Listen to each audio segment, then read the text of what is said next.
Another rainy night here in Ohio. Not my preferred track. Ended up with 3 drives. And obviously Enzo being our horse, the most important one for us of the night. I told you guys last week, I knew what the problem was. We were 100% right. But that liver thing doesn't come down overnight. He wasn't as grabby or sharp. If you remember back, the first time I raced him, he was a little aggressive. Then Chris Lems raced him, really aggressive. His next start, kind of flat. And then again, a little bit that limp noodle tonight. Now, if I had been able to work my way out second over getting into the last turn, I probably am a winner. But as it turned out, just as the horse stopped, out came the 3 horse. I knew he wasn't super sharp. And, Eric did move 3 wide. It looked like he was going to try and attack Billy. So I just kind of was going to sneak through the middle. I can't be very angry because I would have done the same thing. He pinched me off, and I'm probably sure I grabbed Kurt's wheel just for a second. I didn't feel it, but I'm almost certain I did. He just put a step in, get out of gear. I don't know if I come shooting through the middle, I'm second, easy. I don't know if I have to wait for Kurt and then get down into the pass lane if I'm second. He didn't have a ton of pop, but he had a little bit on the end of it, and I was pretty protective of him. He really didn't get asked to race well until he get jammed up, but even the last 100 yards, and he did sprint on to be third. So still looking good, but not anywhere near 100% yet. Now, can we get him there for the final next week? I think so. I think we can. And if he's 100% racing against those horses, I think he gives them all they want. He's been protected the last 2 weeks for the most part. And now if we can get that liver down where it's a little more comfortable and have him razor sharp coming in, I think we got a real chance to beat them in the final. But we'll see. We'll see. Tomorrow, as I said, we got a lot on the go tomorrow. Big news tonight. The trade deadline was approaching, and we ended up making a multi-horse deal. Now this will take place. This will be executed tomorrow after Divine Zet's race. But in theory, we have traded Divine Zet and Smoking Hot Irish Girl for Crantini. Crantini is going to be coming back to the stable.ca. I think it was a fortuitous trade for us in the sense that we have 2 horses approaching their limits, where now if Smoking Hot Irish Girl had raced Friday and won that race, she would have had to move up in class. Divine Zet, if she wins tomorrow, has to move up in class. Now you're looking to face tougher company. I'm rather happy with the way this turns out. We get Crantini back. He's in the barn right now. Just walked him into the stall. He was scratched tonight. I just didn't want to take the chance of a break being made and having to qualify him. He's back in his stall tonight and looks very, very good.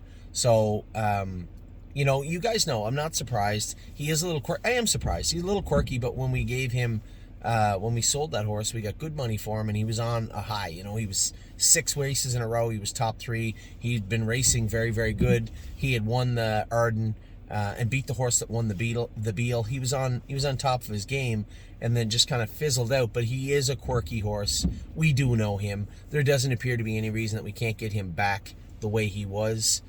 We just have to kind of maybe undo some knots that have been put in him, and that's not to make fun of anybody. It's just to say he's a weird horse, and when you get a horse, you try to have them fit your program, so to speak, and I just don't think the program for that particular barn fit this guy very good, and we have horses we buy that don't fit us sometimes. That's just the way it is.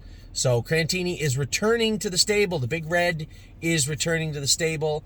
We have made the trades. Smoking Hot Irish Girl did not get in, so she will change hands as soon as they can get a trailer to the Meadows, or she can get to them.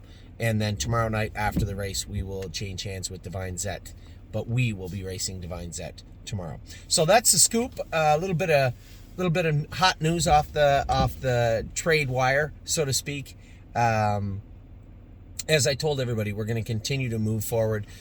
Crantini, he could be a condition claimer in the Numbers of 10 where he fits for 3 or 4 wins, or he could be that a little bit more, right? He's always possessed that talent and that speed, and did not have any luck in Southern Ohio, but he's now in Northern Ohio back with us.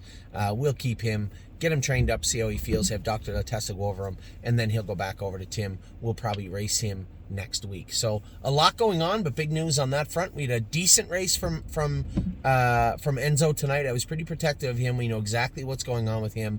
Now it's just time do we have enough time to get that liver down and get him in top peak performance for next week? I hope so. We'll see. And when it comes to the acquisition of Crantini, I think it was timely. I think it made a lot of sense. Now we go into tomorrow. A number of horses to race. The draw now is done for Friday. And scrolling through Friday's races quickly, we have a Sliver of Fashion, too bad, with the 9-hole. That's going to be tough sledding. Charlie's Dragon is not ours. Think of Galaxy's in a good spot with the 5-hole. Patrick the Piranha's in a good spot with the 3-hole on Friday. Also, Spitfire Overseas is also in the middle of the gate with the 3-hole. Absolute Euphoria's got the rail in race number 11. We'll see what we can do with that. And then Atlas Hanover and JK Mickey Mantle are both in the late double. I want to talk to Tim and Stacy and see if there's an opportunity to maybe swap those horses. I think JK Mickey Mantle can do some damage in that optional 30 claimer. He fits for one start in Dayton, Ohio, and maybe bring Atlas Hanover back up here. See what Stacy and Tim think of that. But that also would be a good trade, I think, in that regard. So, lots going on tonight. We're always on the move. We're always looking to forwardly place the stable, and I think we did that tonight. Now it's just a matter of getting everybody raced tomorrow. Everybody raced Friday. But I think tonight was a moderate success. Enzo's coming into the race sharp. Made him covered up for quite a ways. He's coming into the final sharp. See if we can get him working out and firing on all cylinders. And then with the acquisition of Crantini, it turns into, I believe, an even better day. So with that, I'll let you go. Tailgate was on. Oh, thanks, bud. I said, what the hell was it? Oh, what did you ask? Drop me off the house? Yeah, absolutely. Jump in. I didn't get your text, but I was just doing a video. Good thing you just put the tailgate up. So with that, Wednesday comes to an end. Tuesday comes to an end. Tomorrow's Wednesday. Get up and go with the babies. Couple I want to go with tomorrow. Couple of horses got to train tomorrow in preparation for this weekend's races. Lots going on. I'll talk to you all very soon. Take care.